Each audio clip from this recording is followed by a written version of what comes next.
অন্যদিকে থেমে থাকেনি তেল আবিব।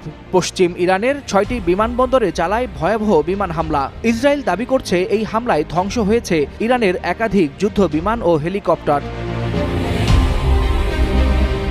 এদিকে ইরানের রেভলিউশনারি গার্ড জানায় মার্কিন হামলার প্রতিশোধ হবে কঠিন, নির্মম ও নজিরবিহীন। দেশটির সশস্ত্র বাহিনীর মুখপাত্র ইব্রাহিম জোলফাগারি বলেন, এই আগ্রাসন শুধু যুদ্ধ নয়, গোটা অঞ্চলকেই জ্বালিয়ে দেওয়ার আয়োজন।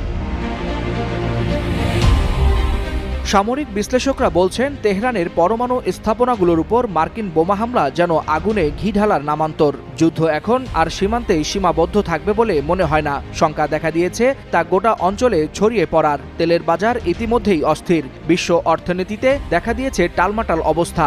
এর ফলে নিকট ভবিষ্যতে বহুমাত্রিক আঞ্চলিক সংঘর্ষ শুরু হতে পারে বলে মনে করছেন বিশেষজ্ঞরা।